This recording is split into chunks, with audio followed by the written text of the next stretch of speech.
So number 2 says, during the time interval from 0 to 4.5, water flows into tank A at a rate of AFT equals yada, yada, yada, liters per hour. During the same time interval, water flows into tank B at a rate of B of T equals yada, yada, yada, liters per hour. Both tanks are empty at time 0. The graph of A of T and B of T, shown in the figure above, intersects at T equals K, and T equals 2.416.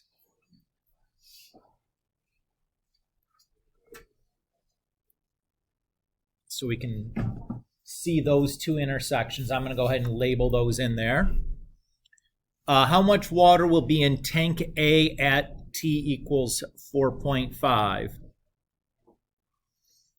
So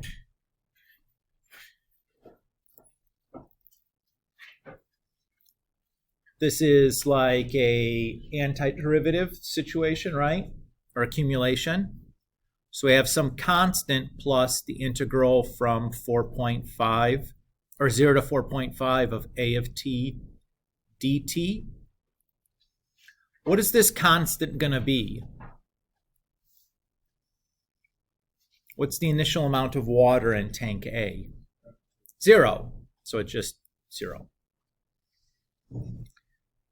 So we type that into our calculator because we're still in the calculator section.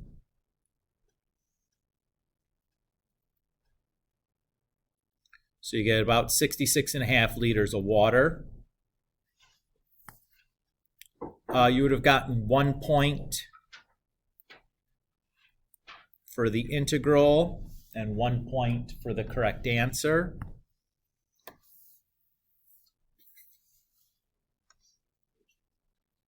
And again, on the calculator sections, just write down what you're typing in your calculator. Do nothing by hand. Right? If you don't absolutely have to do it by hand, don't do it by hand. Use that incredibly powerful calculator that you've been granted permission to use and use the heck out of it.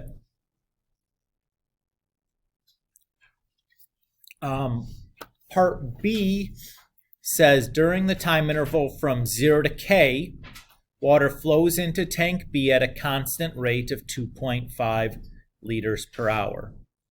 What is the difference between the amount of water in tank A and the amount of water in tank B at time T equals K? Well, we know that it's going to be the integral from 0 to K of B of T minus A of T, right? That's the difference in water in the two tanks. The question is, what is K? We need a number to go there. And then what is B of T?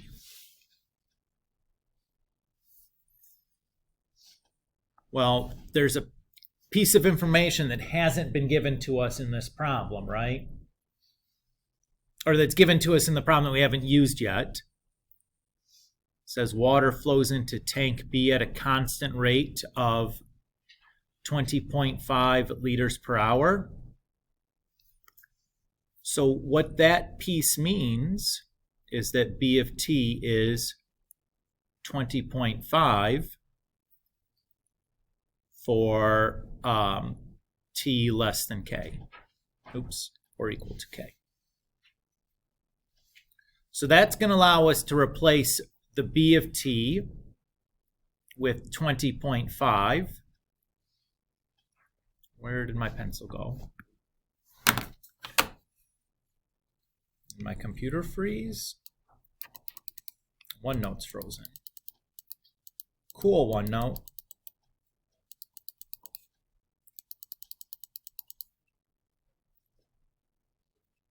Yeah, swell.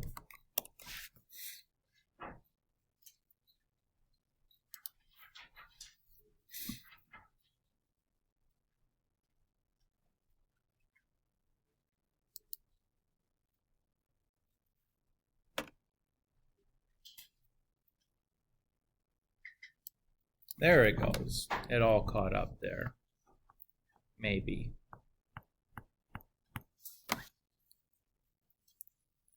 Nope, maybe not.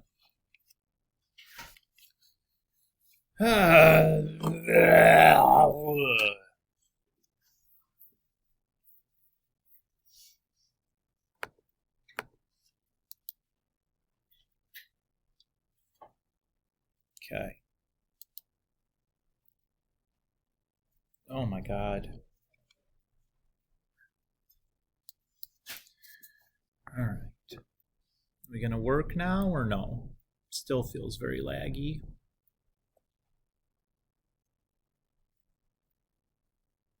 Okay, so we still have this, right? We can do that. But how are we going to find K? We still haven't figured out that yet.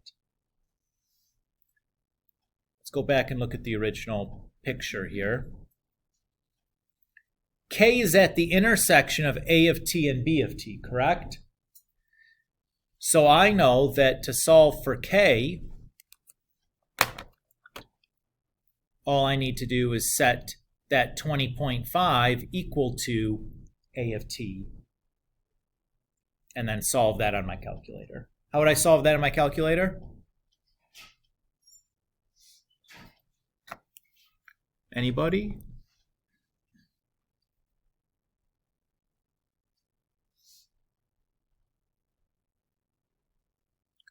I do it graphically, right? I would just graph A of t in y1 and 20.5 into y2 and find their intersection.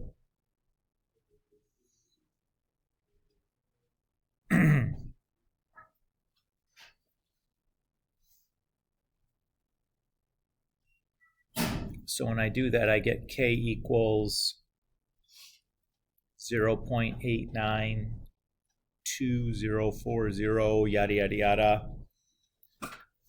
When I gave the description of how I found K, was everybody okay with me doing that? So I type this in, and now I have everything because I know what K is.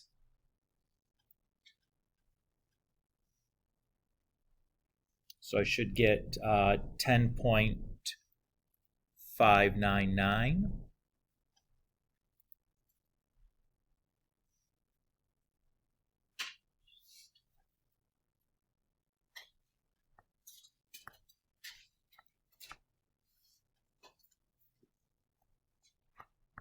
And OneNote is frozen again.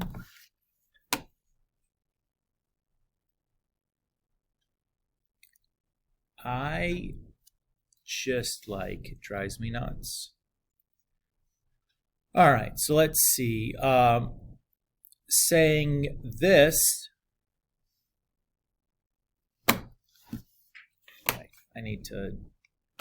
we need to pause for a moment here. This is all just, all right. So you should have you'd get 1 point for making this realization that we have to set A of t equal to 20.5. You'd have gotten 1 point for that integral, and then 1 point. Actually, it probably could have even been this integral up here. And then 1 point for the final answer.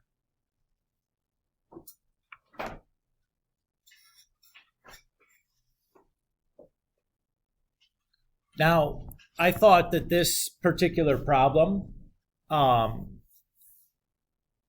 was a little bit atypical, because if you didn't make that realization to solve for K, I don't think you could do much else in this problem. I think you needed that number for K for almost every other part for this. And that's not very typical, where you have questions where if you aren't able to do like part B, you can't do C and D. I think they've done this is an older exam. I think they've done a better job recently, it seems, of making sure that these free response questions, the answer to one part doesn't preclude you from answering the next part. But that did seem to be the case here. Part C is only 2 points. This feels like way less than it should be worth to me. It says the area of the region bounded by the curves A of t and B of t between K and 2.416 is 14.47. How much water is in tank B at time t equals 2.416? So we know that like this spot is at like 14.4.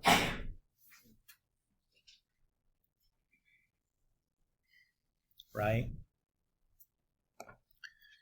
So I can say then that the integral from K to 2.416 of B of, make sure I got that right, A of t minus B of t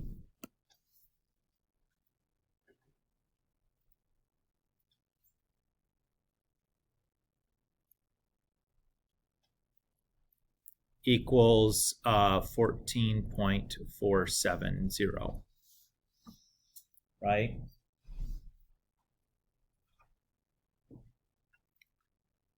So I can like distribute my integral.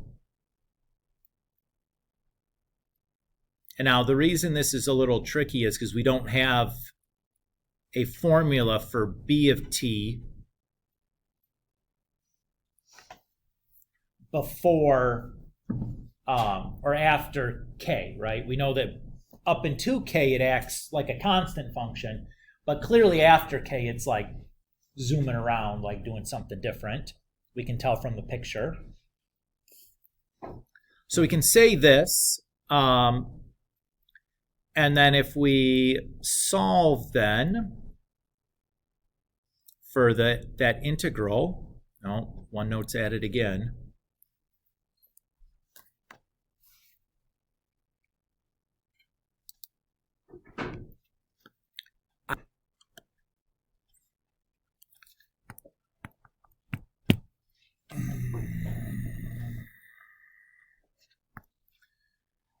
Just trying to like do our job and like get some stuff through.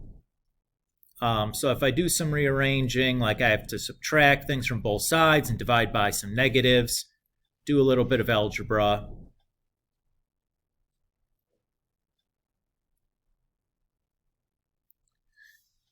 We can say that. Again, this piece we can do on our calc, since we're given the formula for A of t.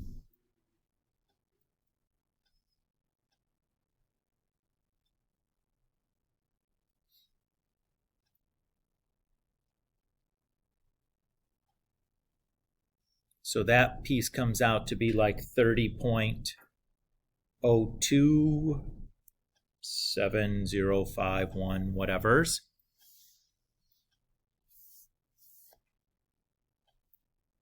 Now I know that the integral then from 0 to 4.12 b of t dt is integral from 0 to k of b of t dt plus the integral from k to 2.416 b of t dt. Now remember, in this section, b of t is constant. So just 20.5. That was told to us in the previous part, which again, I think is kind of rough when you get that. So if I do that integral on my calculator, just going to be the 2.5 or 20.5 times our value for k, and then plus, whatever that other number was. We add those guys together and we get like 48.3. Somehow that was only worth 2 points. That answer is 1 point. And then they say that figuring out this was 1 point. I don't know. Yeah, whatever, I guess. Seems weird to me that you have to do all that for 2 points. If I was the one, if they were asking for feedback on this, I would have said you should move one of the points from the first problem where he gave 2 points for the integral and the answer and assigned a third point onto this problem somewhere, probably for, like saying this and then this, like those two equations, writing those two things down. But they didn't ask me. I thought that was the single hardest part from any of the free responses, was that piece right there, part C. The last one then says, during the time interval from 2.7 to 4.5, the rate at which water flows into tank B is modeled by W of t equals yada, yada, yada. And then it asks, is the difference W of t minus A of t increasing or decreasing at 3.5? Show the work that leads to your answer. So if we're looking at this thing and we want to know whether it's increasing or decreasing, what should we do? First derivative. So I want to do W of t at, or W prime of t at 3.5 and A prime of t, or of A prime at 3.5. Now we're given the equations for both A of t and W of t, right? So how do I do that? Just type them into my calculator, right? I type one of them into y1, the other into y2, and I just do like, ddx of y1 at 3.5 minus ddx of y2 at 3.5. Enter, right? When I do that, I get a negative value. Since that is less than 0, what can I conclude? Yeah.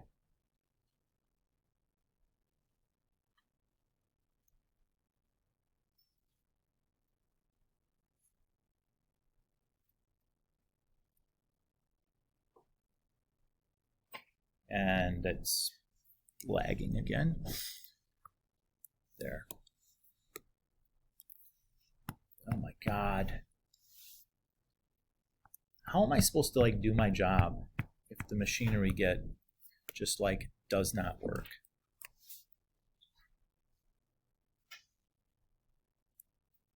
Okay, whatever.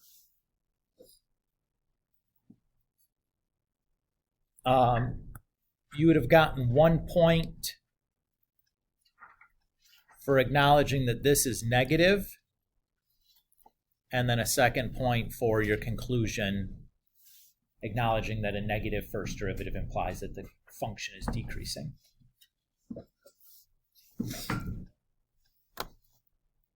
So far, so good? Yeah, Isabel? One question. When I graph it, only shows that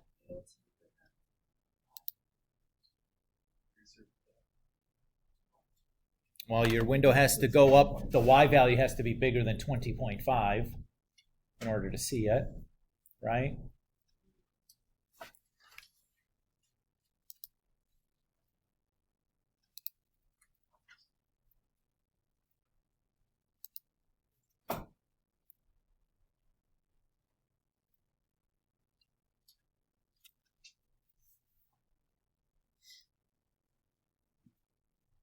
Did that cover it, Isabel?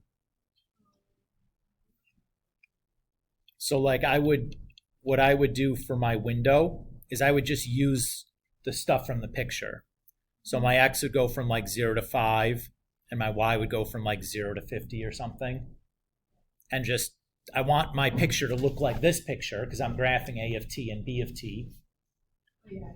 So that's, if you need to, if they give you a picture and you need to graph something from that picture, use their window, like they're giving you the window, right? Sure, no problem. All right, on to the no calculator portion.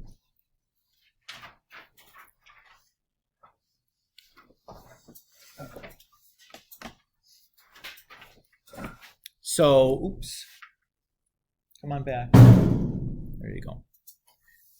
It says the graph of the function f consisting of 3 line segments and a quarter of a circle is shown above. Let g be the function defined as g of x is the integral from 1 to x of f of t dt. Find the average rate of change of g from x equals -5 to x equals 5. When we say average rate of change, what are we talking about? Slope. So what are we going to write here? G of 5 minus G negative 5. 5 plus 5.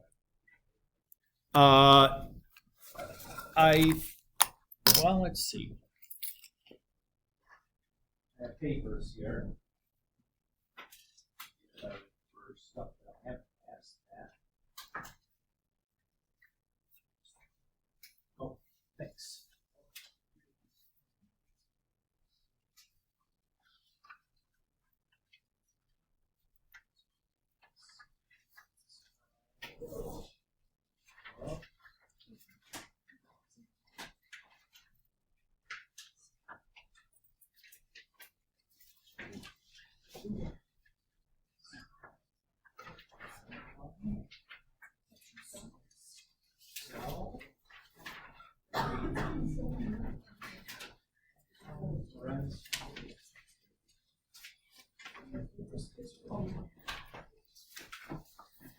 So that's all I have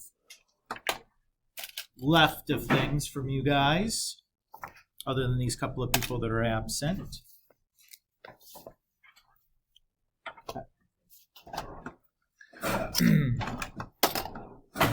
So, acknowledging that would be 1 point, that formula. Now, how do I calculate g of 5?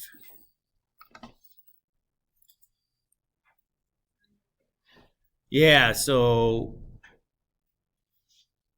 from 1 to 5 is going to be this triangle plus that rectangle, right?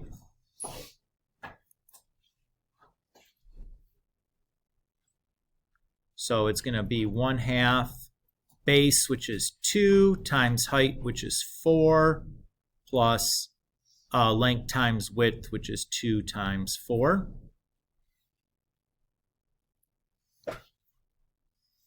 Everybody's okay there? Now, how am I going to get g of -5?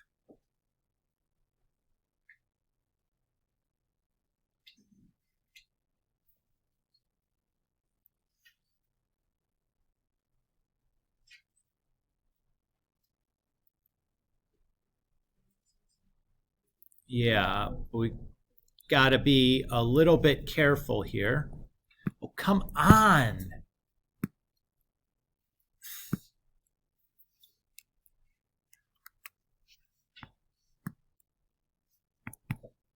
I am so sick of this. I'm sorry, guys. It's just very frustrating when, like, nothing.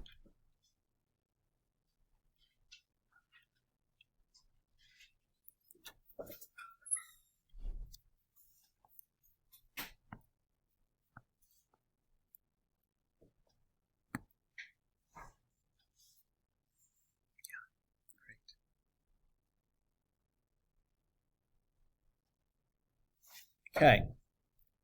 So one thing that we have to be careful about here, g of -5 is the integral from 1 to -5 of f of t dt, right? What do you notice that's kind of wrong about that? The bounds are the wrong directions, right? So let's swap the bounds. But in doing that, we have to make sure we negate our integral. So if I look at the area under that curve, what do you notice about the area under the curve? It's all negative, right? But we have to negate the negative because we swap the bounds. So it's really positive, but we're subtracting it all, right? So it's going to be a negative anyways. Is that okay? Okay. So let's see. 1, 2, 3. So we have the triangle 1/2 base times. Oh my goodness. Try counting, Mr. Kulik. 1, 2, 3, 4, 5. That's more like it. Boy, easy. So what do we got? We got 3 and then 4.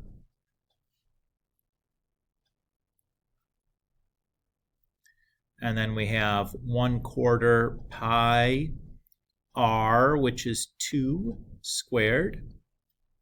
And we have one more little triangle, 1/2 base times height.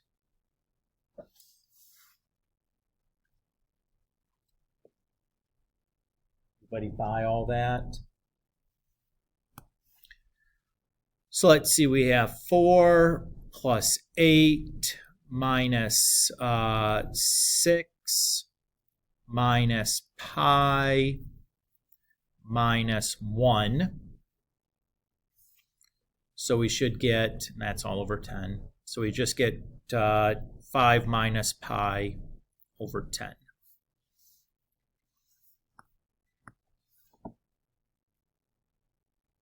And it says the answer is 2 points. I assume that it's like 1 point and then 1 point for each of those integrals. Would be my suspicion as to what how they're counting that. Part B says find the instantaneous rate of change for G with respect to 3, or state that it does not exist. What is an instantaneous rate of change? Okay, but even more generally, when we say instantaneous rate of change, this means the derivative. So I just want G prime of 3.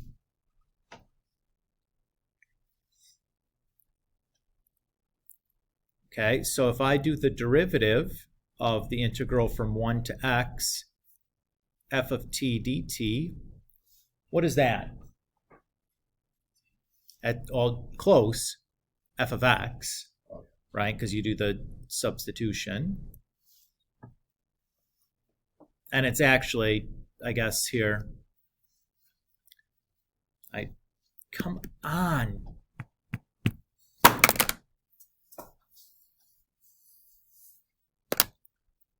So we're going to just have to wait a half an hour to do something here, huh? Yeah, Laggy Magoo here. Finally did something. This should be x here. Okay. So G prime of 3 then would be just f of 3. And what is f of 3?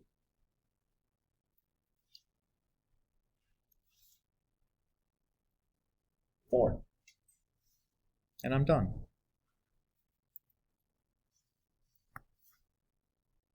It's just a 1-point problem.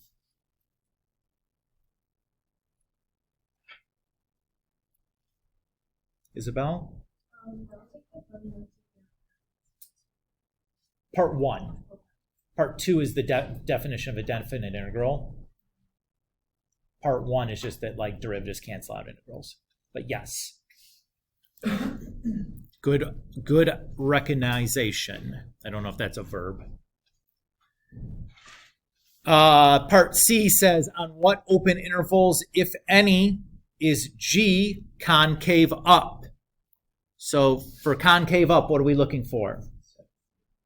Second derivative is positive, right? So we know that g of x is this integral from 1 to x, f of t dt. We know that g prime of x is f of x. So g double prime of x is equal to f prime of x.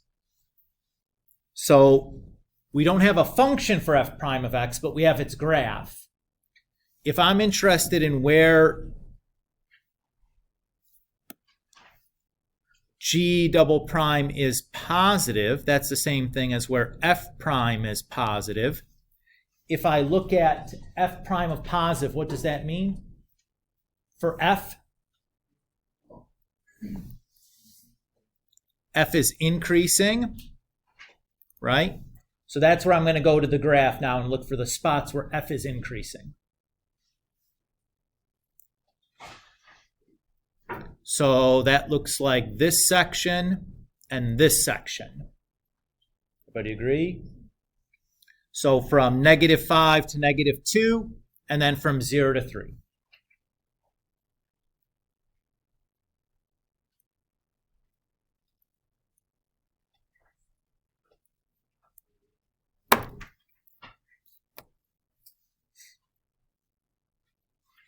And anytime you want to like catch up, you laggy piece of garbage. Oh, you don't even want to catch up now, huh?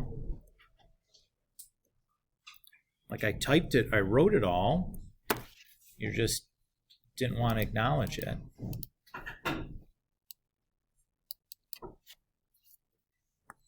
Okay.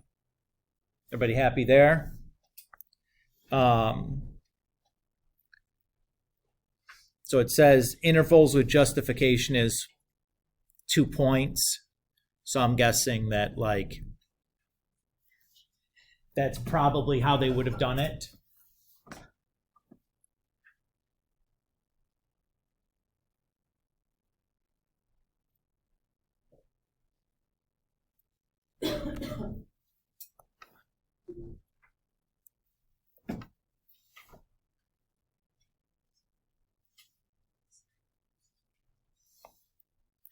And then part D says, find all the x values in the interval from -5 to 5 at which g has a critical point. What does a critical point mean?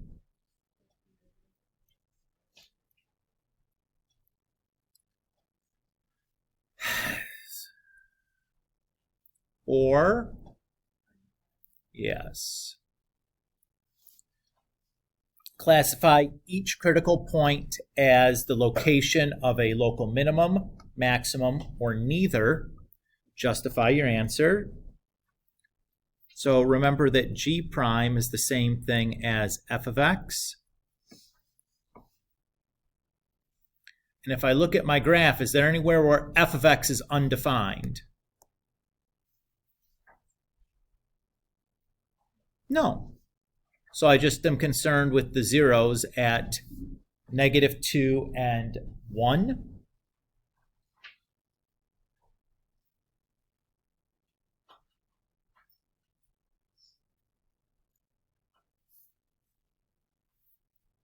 Now, what do I look for in the derivative for a local minimum? We're going decreasing to increasing, right? So negative to positive. And maximum goes from increasing to decreasing, so we're looking from positive to negative. And then you could be neither, right? If we go negative, negative, or positive, positive, right? So I'm going back and I'm looking. Here we go from negative to negative, so that's neither. Here we're going from negative to positive, so that's a minimum.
Okay, so it says that you would have gotten 1 point for acknowledging that we're solving f of x equal to 0. You'd have gotten 1 point for finding the two critical values, and you would have gotten 1 point for your answers provided your justification. Notice the way that I phrased this, right? I just said the sign does not change, or the sign changes from positive to negative. That's a perfectly appropriate wording, and that's much easier than trying to use an inequality. I think if you drew a sign diagram there, that would probably be sufficient as well. You guys remember what I mean by sign diagram? Okay. So you do like, oh, and then we're stopping working again. My pencil doesn't want to work. There it goes. You probably want to, okay, and it's, again, doesn't want to work. You know, something like that would be, I think, would be sufficient as well. I would argue for that as a grader, that is equivalent demonstration of understanding. All right. Going on to number 4. Says the function f satisfies f of 0 equals 20. The first derivative of f satisfies the inequality 0 is less than or equal to f prime is less than or equal to 7 for all x in the closed interval from 0 to 6. Selected values of f prime are shown in the table above. The function f has a continuous second derivative for all real numbers. Use a midpoint Riemann sum with 3 subintervals of equal length indicated by the data in the table to approximate the value of f of 6.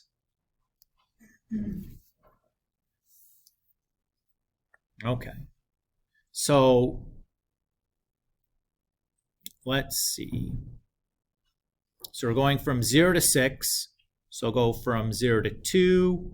We'll go from 2 to 4. And we'll go from 4 to 6. That'll be my 3 equal length subintervals. Everybody's cool there? Okay.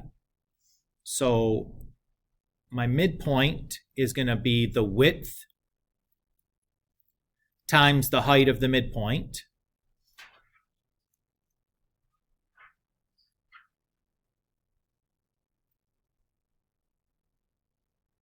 Everybody's okay with that so far?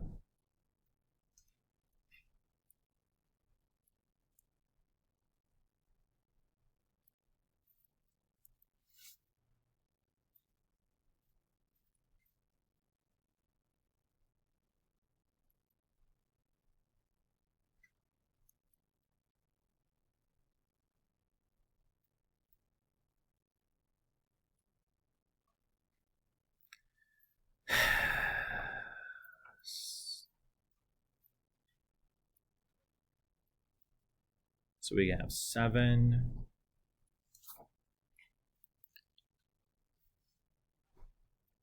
plus 1.6. There's go. My 6 just disappears. Plus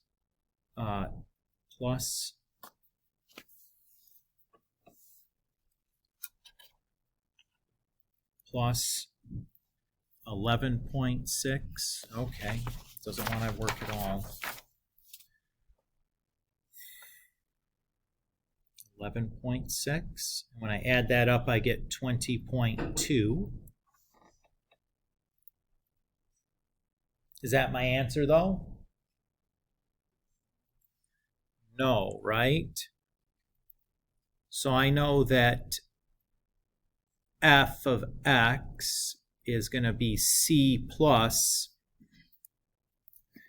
Come on! Like, I can't write like 2 symbols before this thing wants to freeze off on me. 0 to 6 of f prime of x dx, right? Or that c is the initial value, which was, in this case, we were told it was 20, right?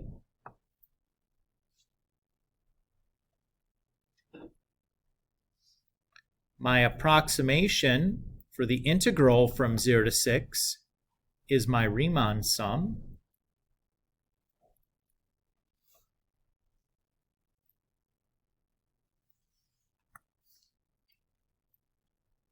So you would have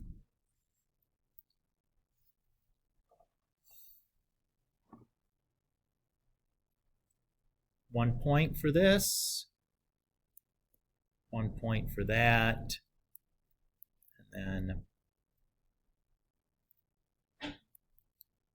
1 point for that. Isabel? So is the derivative just Right. Because the f is going to be the area under f prime. So the y coordinate, the f primes, are going to be your heights for your Riemann sums, right?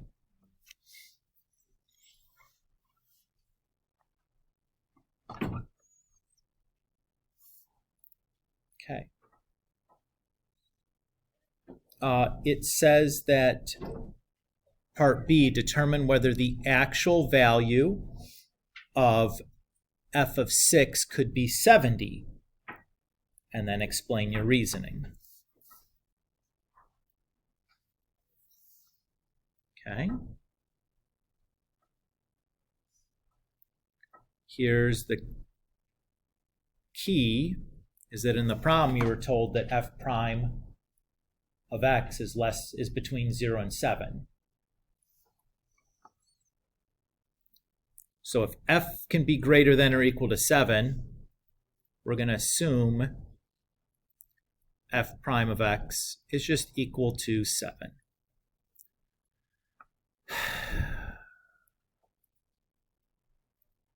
So that's the biggest that f prime could possibly be. If I do the integral from 0 to 6 of 7, that just is going to be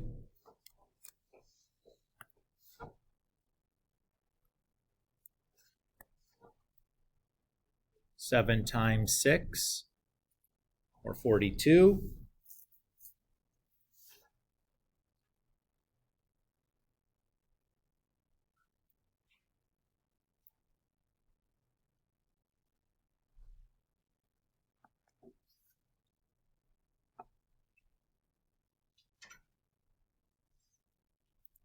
I also know that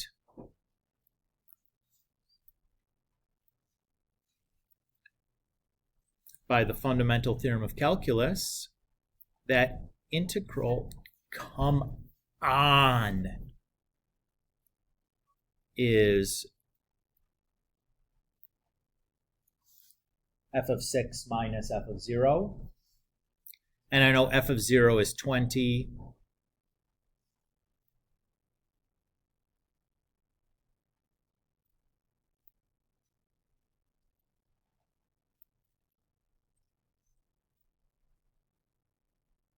So f of 6 has to be less than or equal to 62. It's the biggest it could possibly be.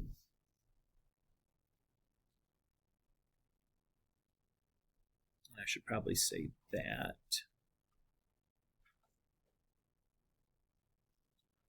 Let's say, actually, let's do this. Let's sneak in one other.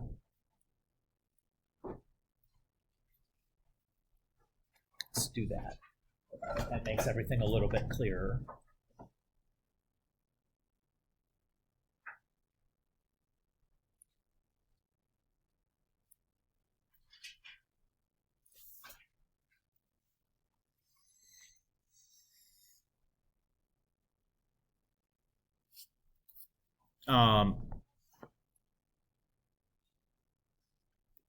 This line here was worth 1 point. And then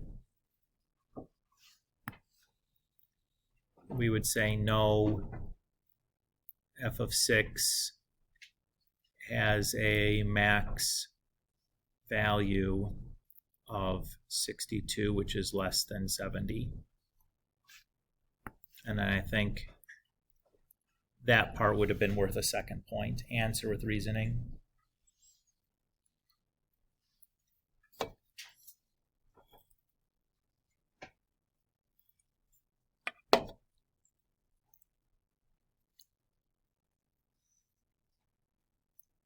Isabel?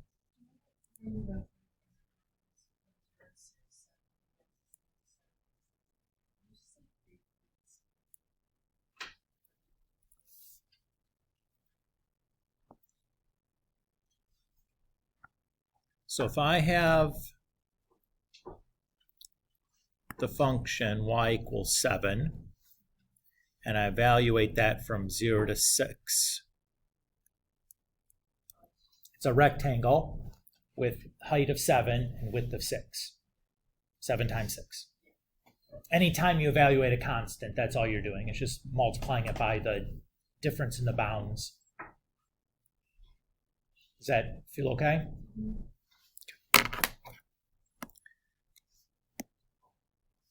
And in general, on these free response ones where you don't have a calculator, when and if you have to do integrals, they should be easy.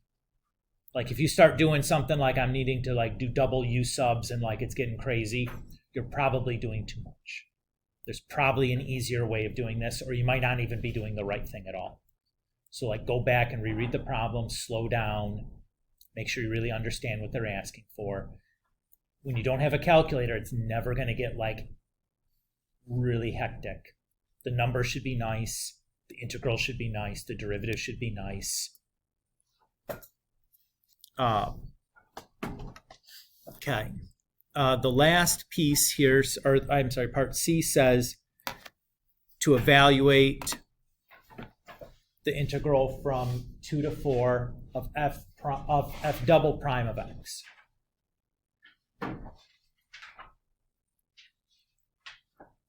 Fundamental theorem of calculus part 2 says this is just going to be f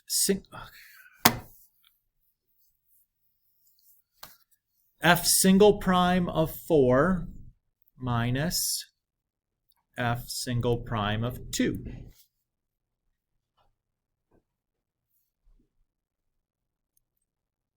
So I just read those values off of the table above.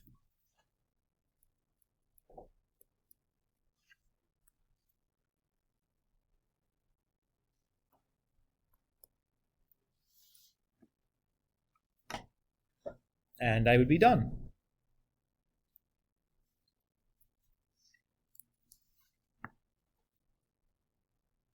Again, you look at that and you're like, ooh, no, how do I do that? I don't know what f double prime is. There's got to be an easy way to do it. Just remembering that fundamental theorem of calculus that like integrals back up a derivative. And then just, it's a definite integral, so you're just plugging them in.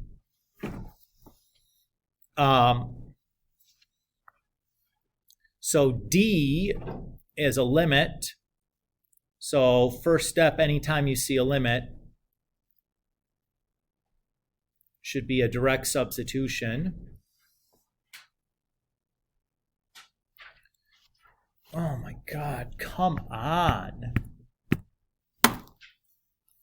Like when you can't write for more than a second without this thing freezing, it's so frustrating. I am like ready to take this computer and like smash it over my knee. There it is, like all of a sudden, what is it doing that it's like needs this much time? So you do a direct substitution, you end up with 20 minus 20 over 10 minus 10, which is 0 over 0, right? Remember that f of 0 we're told is 20 in the problem. I've given up writing, at least for a minute.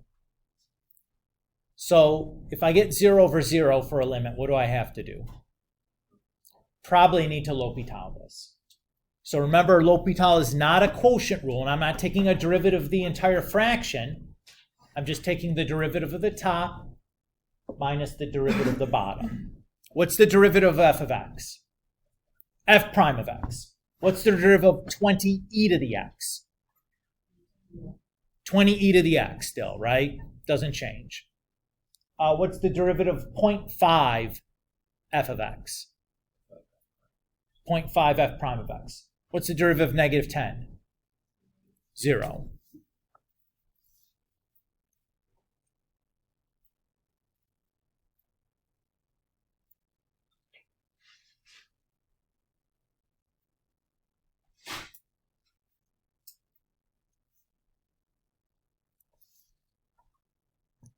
Now, is everything going to be fine? Am I going to end up with a 0 denominator anymore? No way, Jose. Should be good. So if I do a direct substitution now, f prime of 0 is 4.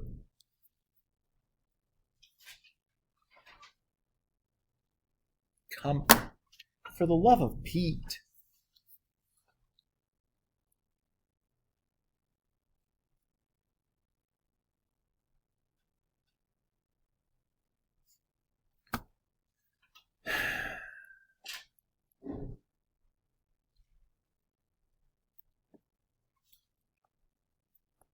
And I think even if you left it like that, it would be okay, but that turns into just negative 8.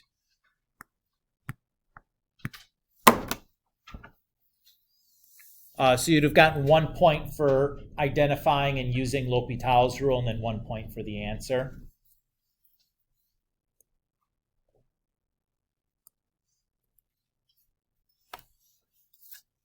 And you're not going to get to see me write down the direct substitution verifying that I can use L'Hopital's rule, because just frankly sick of it. You want to try my stylus? It's not the stylus, it's the computer.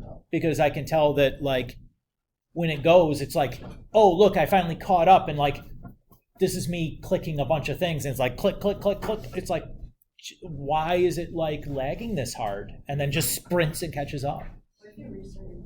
I would do that, but then the recording is going to get all messed up, because I can't just like restart a recording after it's, like, so it's either we just like deal with it, which is, and have me frustrated, or like a goofy recording, and I guess I'm opting for dealing with it versus the goofy recording.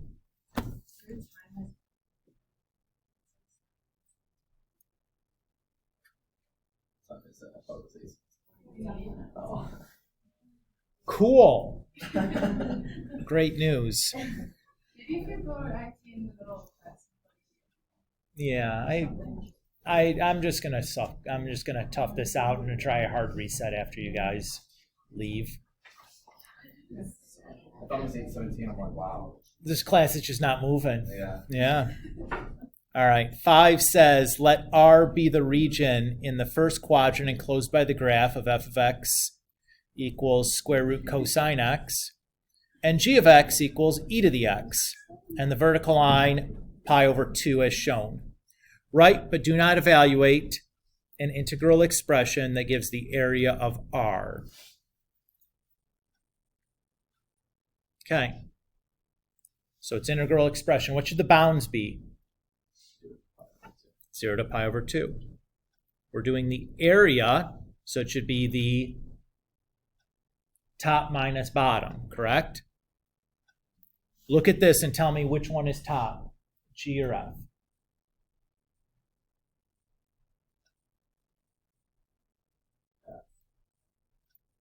No. G. G is top. The exponential should be looking like this, right? So it should be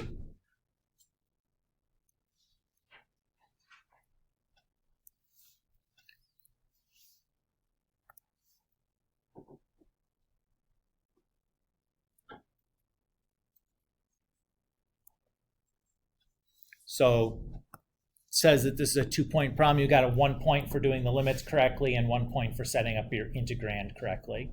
Yes, sir. So for figuring out which is the top or the bottom, did you also do that like f of x can't be negative? Or did they just cut off? They just stopped. Yeah, they just showed you this part because it was the region in the first quadrant, so they didn't show you anything else. But F wouldn't be able to go negative.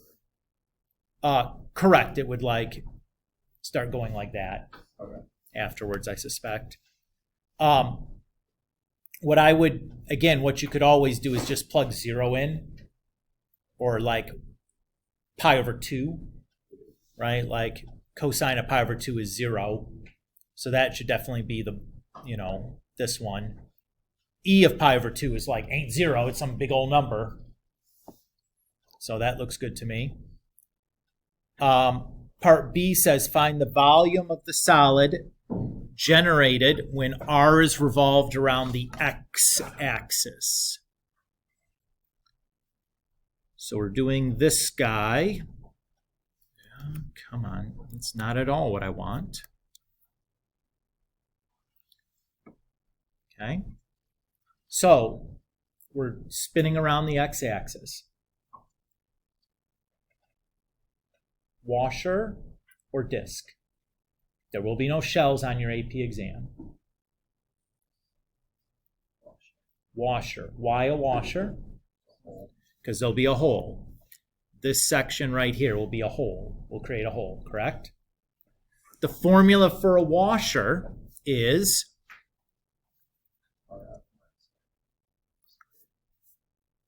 yes. Well, it's no. It's R outer squared minus R inner squared. I forgot to set it squared, so I set it. Yeah, that's not the same. Okay, so we're going to be integrating from 0 to pi over 2. And then we have the pi. I'm going to stick that out front. What is the outer? It's the top, right? So that's going to be g of x squared minus f of x squared dx.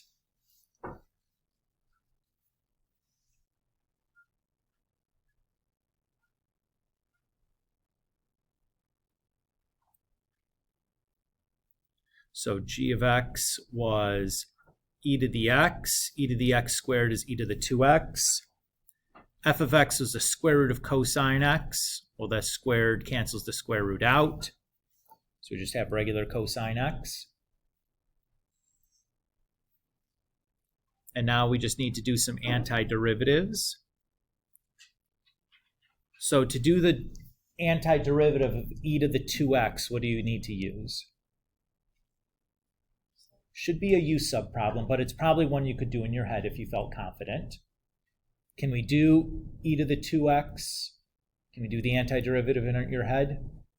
What is it going to be?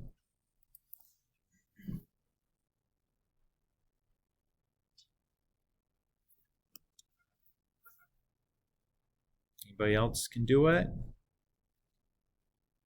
I can't write it down.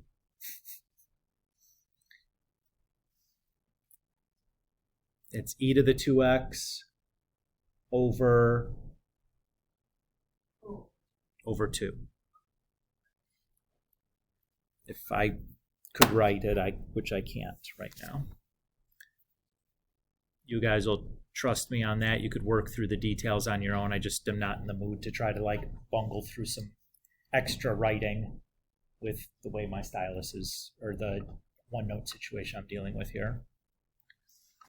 I wonder maybe if I do that, will that help?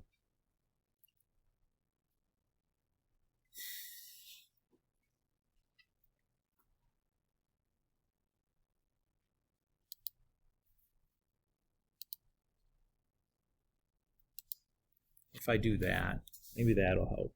What's the antiderivative of cosine? Sine.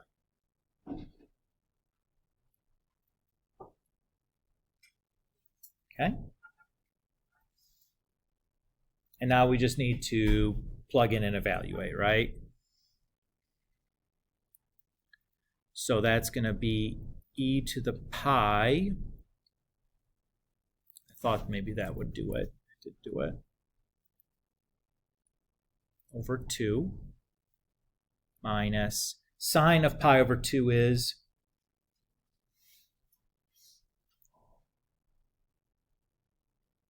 1. Very good. We have minus e to the 2x over 2, or e to the 2 times 0 over 2 is 1/2.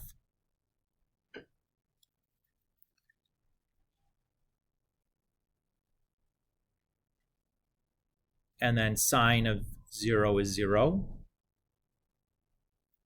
Come on. Just let me write a 0. Just let me write the 0. Anytime. 0? Anybody? Oh, Jesus. There we go. And again, I think that would be sufficient. Again, remember, you don't have to simplify. Like, once the calculus is done and like you've plugged stuff in, like you don't have to clean it up after that. Like, don't waste your time. It does clean up to like pi times the quantity e to the pi over 2 minus 3/2. But like, whoop-de-doo-doo. So let's see, you would have gotten 1 point for setting up your integral. Oops. You would have gotten 1 point for each of your antiderivatives, doing those correctly. And then 1 point for your final answer.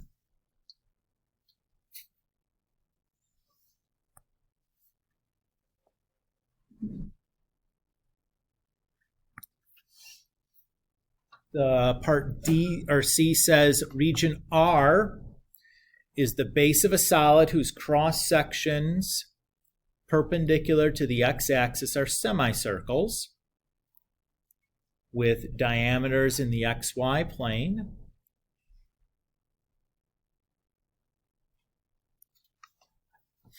Write but do not evaluate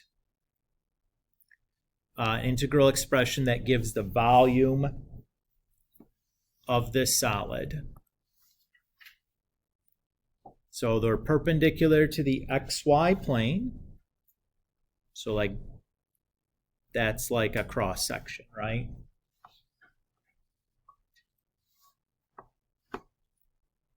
The areas, it says, of the cross sections are semicircles.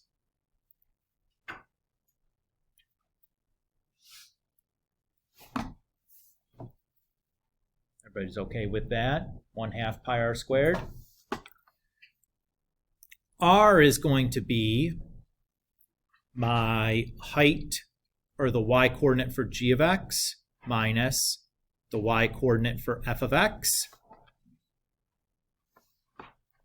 So my volume should just be 0 to pi over 2. Oh, stick that pi over 2 out front. I combine the 1/2 and the pi together, just call it pi over 2. You could put it inside the integral also, it's not a big deal. And then it's just going to be f of x minus, or sorry, g of x minus f of x quantity squared dx. Oh no! What did I do wrong? I did one little boo-boo.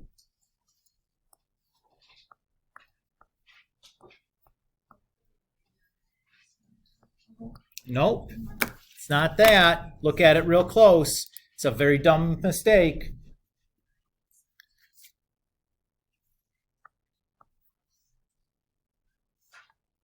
There's the flashing as it's like catching up on all the times I clicked that.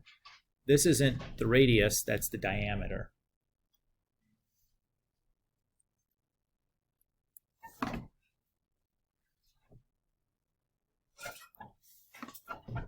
Yeah, see, dumb mistake? I got going too fast. Darn.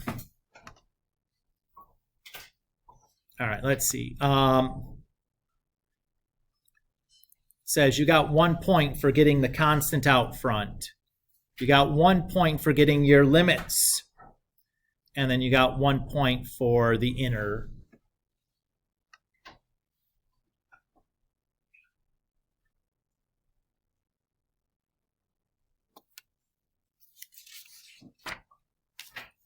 All right, is this the last question? Yes, sir. What is the base of the solid? Where is the height? Like,